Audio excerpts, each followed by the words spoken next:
શકે. શું નામ સાહેબ? Doctor Shantilal H Viraliya. 2001થી કર્મયોગી શૈક્ષણિક સંકુલની સ્થાપના કરી. આજે નેશનલ સાયન્સ ડે એટલે જય વિજ્ઞાન બોલીશ. આમ તો વર્ષોથી આપણે બોલી છે કે જય જવાન, જય કિસાન અને જય વિજ્ઞાન.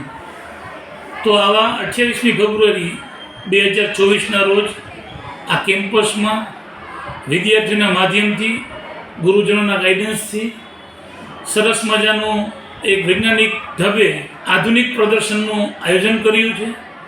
એમાં વાલીનો સહકાર પણ ખૂબ સારો મળ્યો છે.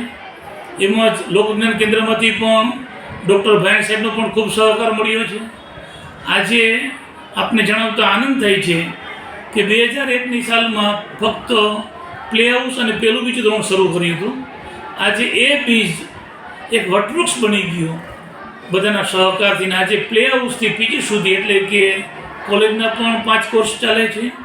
1 થી 12 ગુજરાતી મીડિયમ, 1 થી 8 English medium, NIS board, CBSE board અને કોલેજની અંદર પણ BCom, BCA, BSW, BSc IT અને MSW આવા કોર્સીસનું આ સંસ્થા સંચાલન કરી રહી છે. એટલું જ નહીં, મૂલ્યનિષ્ઠ શિક્ષણ આપી રહ્યા છીએ. ગરીબ વિદ્યાર્થીઓ, જરૂરિયાતમંદ વિદ્યાર્થીઓ માસિક ફી પણ લઈએ છીએ. અને જરૂરિયાત હોય જે કોરોના મહામારી કાળમાંથી આપણે બધા પસાર થયા એવા વિદ્યાર્થીના વાલીઓને આજે પણ વિનામૂલ્યે શિક્ષણ આપીએ છીએ.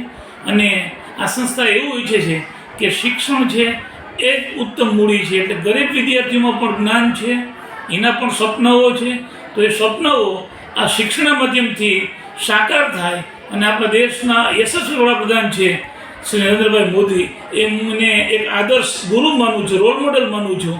અને એના વિચારો, એના સપનાઓમાં સૂર પુરાવું છું. અને એવા હેતુથી હમણાં અમે દીવા સ્વપ્ન પિક્ચર બતાવ્યું હતું, એ પણ વિનામૂલ્યે, કે શિક્ષક, વિદ્યાર્થી અને વાલી એનો જે ત્રિવેણી સંગમ છે અને ત્રણેયના માધ્યમથી, ત્રણેયની સમશક્તિથી એક દીવા સ્વપ્ન ફિલ્મ દ્વારા એક શૈક્ષણિક મેસેજ પસાર કર્યો.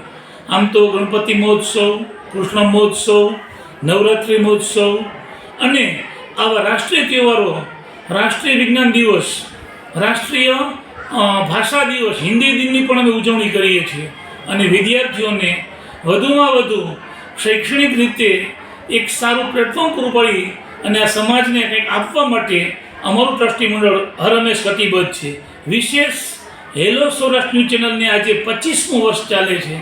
એમના પૂર્વ ટ્રસ્ટી, પૂર્વ માલિક ખુમાસિંહજી અને વર્તમાન પ્રવીણસિંહજી બાપુને પણ વંદન કરું છું, યાદ કરું છું અને અભિનંદન પણ પાઠવું છું કે વિનામૂલ્યે આવા શૈક્ષણિક કાર્યક્રમો પ્રસારિત કરે છે, લોકોને સાચી વાત બતાવે છે અને નિડરતાપૂર્વક શૈક્ષણિક હોય, રાજકીય હોય, સામાજિક હોય, તમામ બાબતો એક સમાજને પૂરી પાડે છે.